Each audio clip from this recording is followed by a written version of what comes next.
Greetings, ladies and gentlemen. Here is Rockman's Block Connection with a weekly comic book roundup. This time focusing on the X-Men. So, we got a few this week. Ending of a lot of stories coming in, all building up, so let's get to it, shall we? Starting off with Uncanny X-Men number 20. Where we left off with our Merry Mutants, we learned that we had discovered that Emma Frost was being manipulated by the ONE, and she in turn used Mystique to pose as Captain America to facilitate additional to facilitate getting other mutant criminals either to the ONE or in her own employ. But Wolverine showed up and put the kibosh on that. As it does, as every issue in the this current run has, this one begins with a quote. "I'm sorry I used you. You always did what you thought was right, and so did I. And if I am right, none of this will matter. The world will no longer need the X-Men. I don't know what happens if I'm wrong."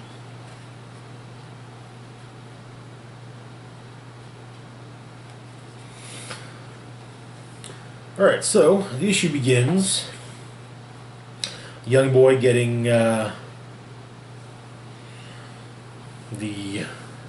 mutant vaccine.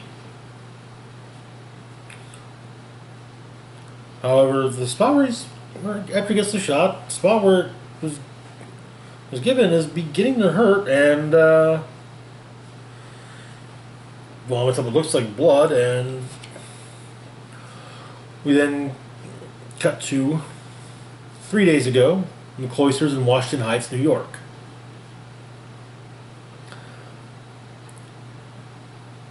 The X-Men are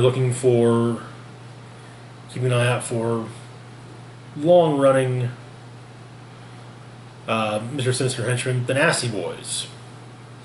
But it seems someone already took care of all of them. That someone being none other than the Upstarts, who are alive again. Fabian Cortez, Shinobi Shaw, Sienna Blaze, and Trevor Fitzroy all together. Now, first, I'm really stoked to see Sienna Blaze back. I liked her. She had the potential to be I think she had the potential to be a really interesting character, but she was never really given that opportunity. The others, to be perfectly honest, had their moments in the spotlight, and yeah. So,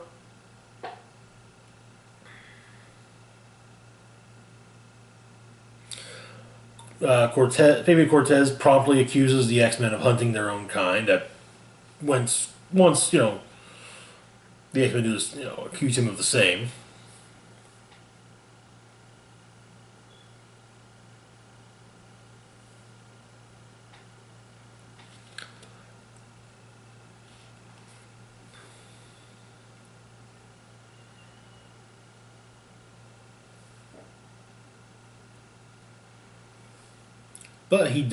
But Shinobi is the one who ends up giving them some clues.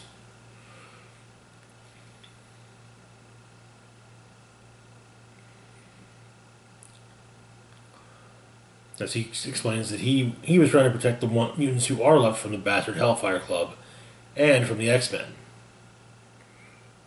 After all, they're all Emma's chess pieces now, but at least he can say that he did everything in his power to knock the board over. She won't get the Nasty Boys, and she won't get him.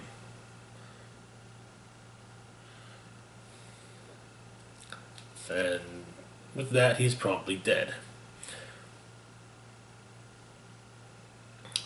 The next day, it turns out that Dark Beast has come up with an alternative to the mutant cure. the mutant vaccine. Explains what his anti-vaccine. First, he explains what the vaccine itself does. It attaches itself to proteins in our genes, specifically the X gene, and smothers them while it tries to feed. Harmless to the genes of those who have already mutated, but deadly to the genes of children in that crucial moment when their X genes activate. What the anti-vaccine does is attach to their virus before it can attach to the X gene. It inhibits its ability to bond and feeds the vaccine so that it doesn't smother the X gene, leaving them free to activate. And so what he basically did was he cured the cure. And turns out it's designed, however, to be airborne. And so magic teleports Beast to a few, or Banshee to a few specific locations, and the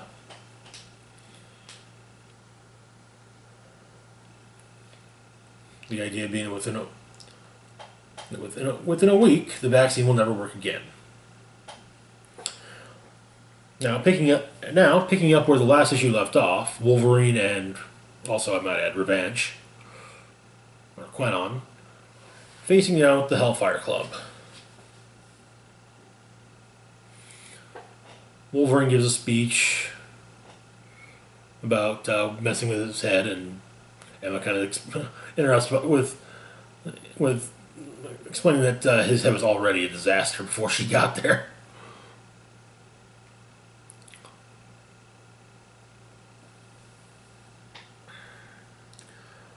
And big fight. Hellfire bodyguards all over the place. Wolverine's like, okay. It's kind of one of those. Wolverine's been killing those guys for decades, so yeah, it doesn't matter. Quenon goes after the rest, and she fights. Mainly, she ends up against Mystique. However, Mystique, being, well, Mystique, cheats. Of course, Quenon's not exactly not guilty of cheating, so, yeah. And then she explains that she can feel Quenon in her, trying to probe her mind, predict her moves, and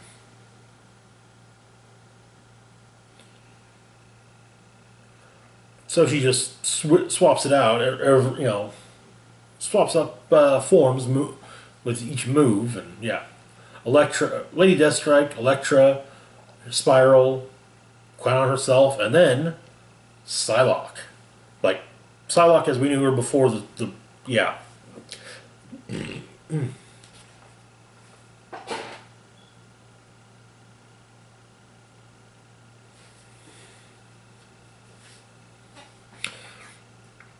But before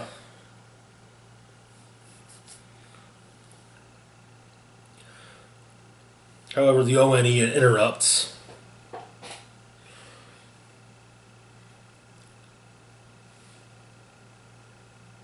And in Washington Square Park,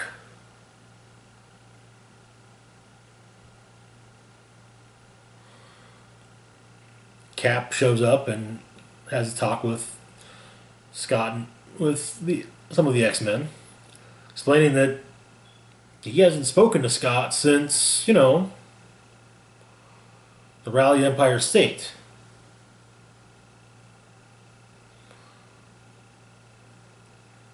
However, 5 children fall into comas after being vaccinated in the last 18 hours, not day and a half.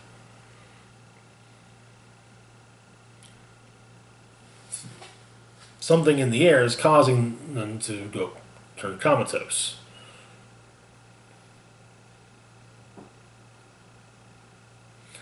So, the X-Men grab Dr. Nemesis and they go back to their current base of operations. Outside the Hellfire Club,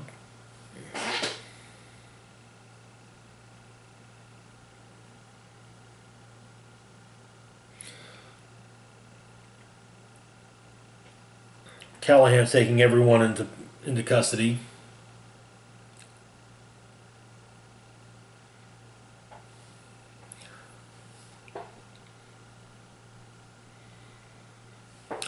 think they have Wolverine. I think they've actually got Wolverine. So, but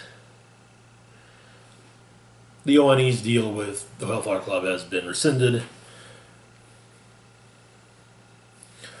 and Callahan explains that tells his men to secure the building and lock Emma Frost inside, as the Hellfire Club is now the property of the ONE. The X-Men return home, and as Beast is learning now his sixth child has fallen ill after receiving the vaccination. Bit of an argument done. However, and Beast explains what he did. What he did is made it so parents will never again subject their children to the vaccine. After they're exposed to his concoction, which according to the Airstream models has now happened at 98% of the world, the little protein bonds with their big bad medication and shuts down in most cases it's harmless. Sometimes a child's X gene will activate while the serum takes effect. Then it works as a catalyst to help the protein replicate inside of them. And apparently, Dark Beast made it so that some of the little mutants' organs go into overdrive and they slip into comas. And so he says he's given parents a choice. Inject their kids, and if they are mutants, they'll probably die. And they'll finally see how pure their hatred of mutants truly is.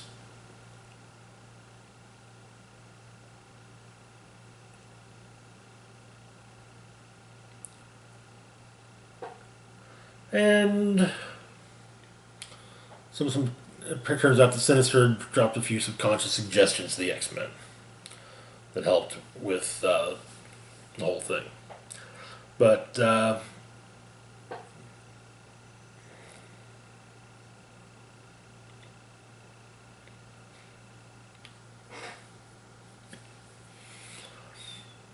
Magic teleports Beast, or Dark Beast, into, at least his head, into the ceiling.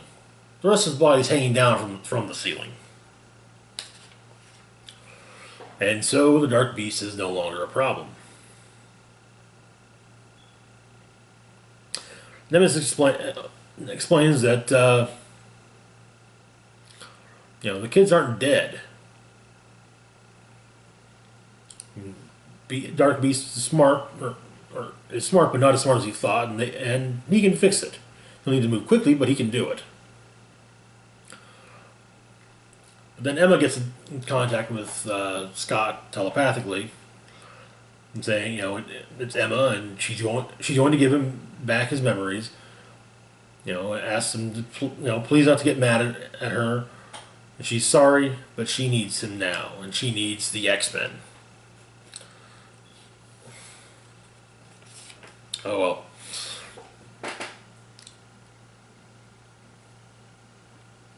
Two more issues. No, really, two more issues, and this run of Uncanny X-Men comes to its close. Next up, we've got Wolverine Infinity Watch number 5. So where we left off, Loki had brought Talonar's mother, Talonar and Nova's mother into space to see her son Robbie, Talonar. Talonar, of course, thought it was a trick and killed her. And then Warbringer showed up, and the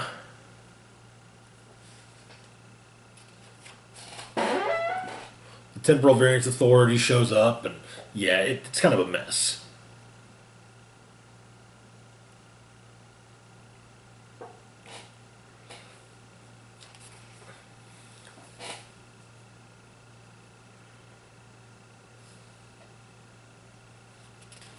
So the fight continues, and then what's his friggin' name? Hector freezes time.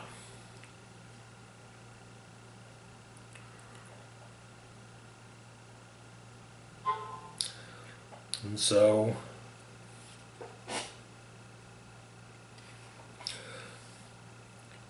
using the fact that he's frozen time, he takes the opportunity to learn how to make that work for him.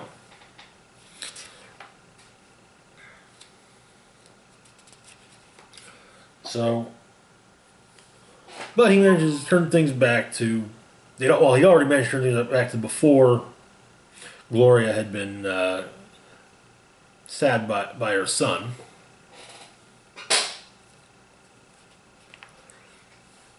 They teleport off the ship.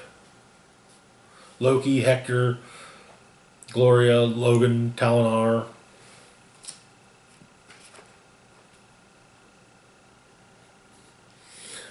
And of course, the ghost dog. And as the Warbringer is coming after them, the portal closes. Turns out also that the ship exploded, and it looks like the Warbringer was on it, so adios to him.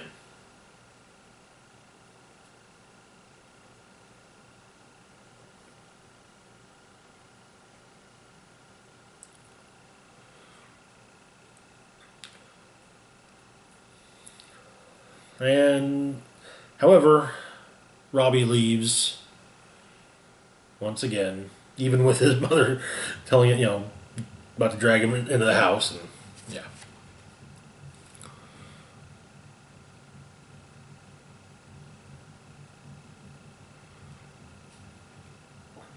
But Hector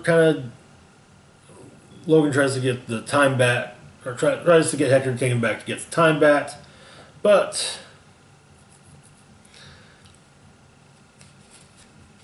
Hector's done being everyone's toy. Everyone's toy, basically. And so he's learned quite a bit about what he can do with the Time Stone.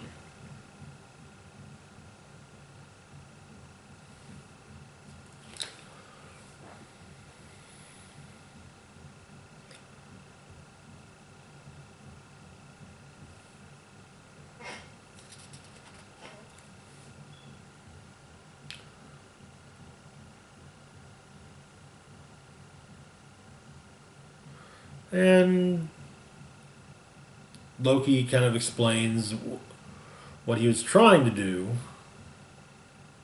That, well, the stones are a curse. They're the skeleton keys of the universe, but they're controlled by the will, and they serve the wills of others. Also, no one but him writes his story. What he was trying to do in the first place was fix it so the stones could never control the universe again. They're controlled by souls from this universe. Perhaps they can cut the strings of the puppet masters. Something he saw at the Quarian creation.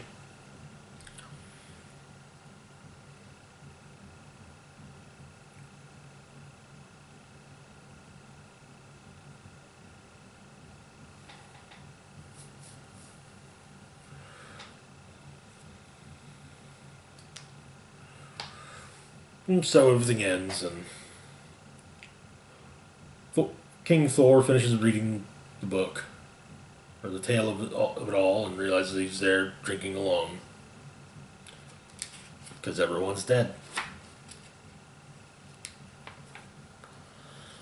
And that ends that.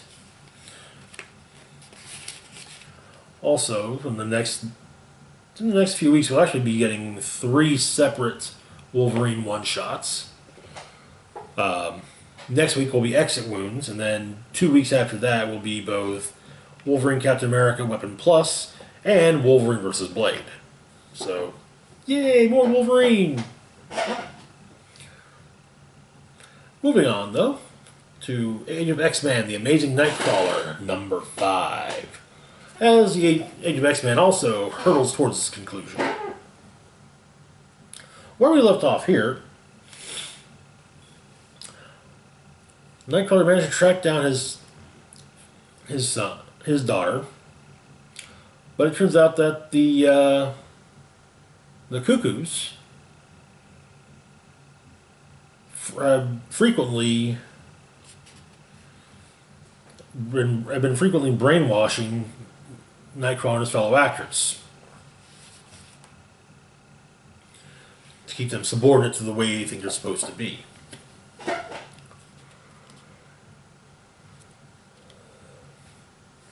So, Kirk gets Tania Jean, possibly his own daughter, out of there.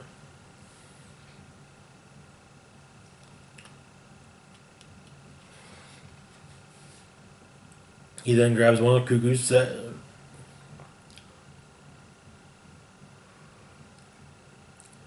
explain what's going on.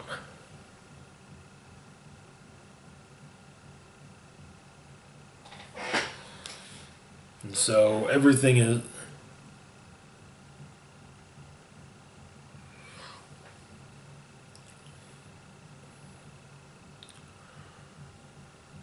And this is not the first time they've all ended up at this juncture.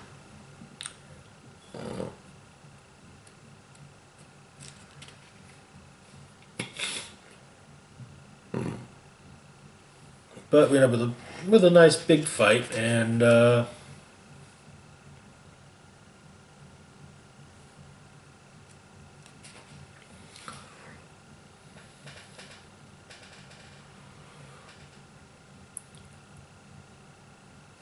it's decided that Tania Jean will go with Megan. Megan will then just disappear with the girl. Meanwhile, Nightcrawler will remain the big star.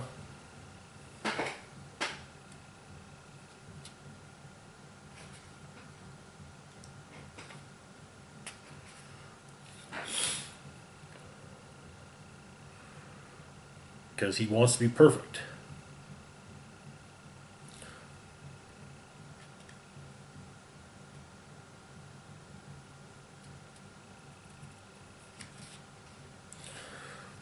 So later, at the press conference at Studio X, Kurt announces that Noriko Ashita, Surge, will be joining him as his co-star for the rest of the Mission Mutation films.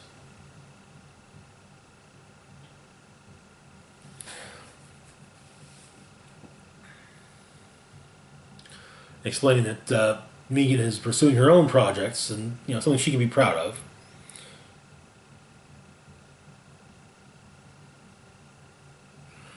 Turns out she's on the run, raising Tania Jean, who has a plush version of Nightcrawler.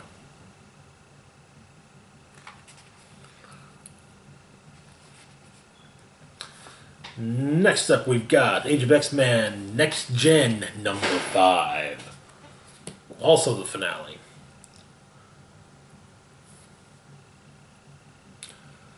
And it damn well better link to...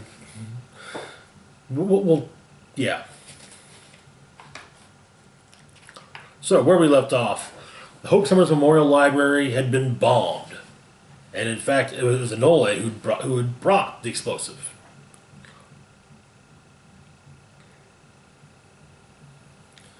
So, of course, his classmates show up to try and help him, but then North Star and Iceman from Department X show up. And so, the kids go on the run. And of course, they're not alone. They're not the only members of the Department X to show up, but also Blob and Psylocke. So yeah, they go on the run. Armor steals a van, and they go further on the run. Explain that and Blob says they need to pull the X-Men in on this. A week later in South Dakota, the guys are still the X-Men are still on the run. Um,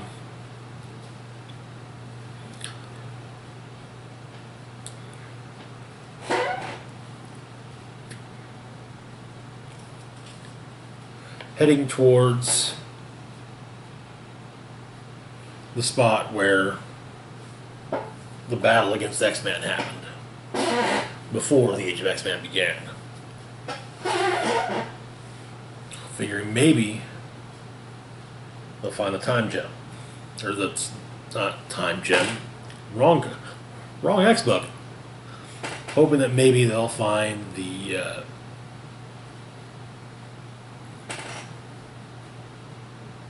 life seed. They get there, however, and they can't find it.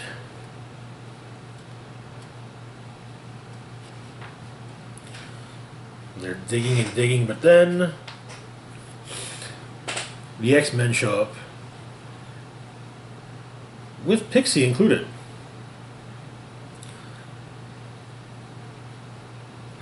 They get taken down. Turns out they've managed to find them with Glob's journal. Several days later in the Danger prison complex,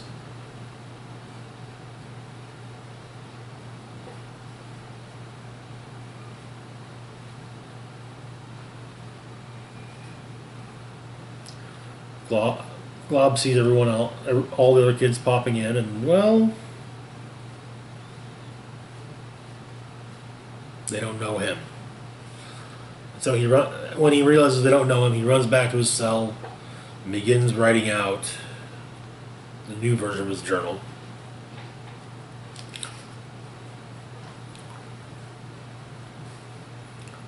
Realizing everyone's forgotten about him. Bling, Shark Girl, Pixie, Angel.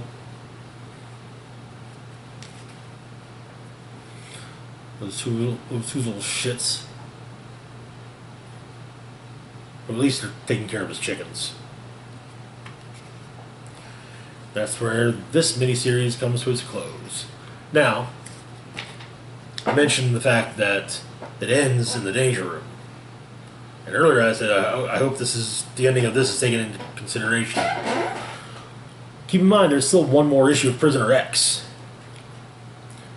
So I really, really hope that we see the next gen kids in the big finale there.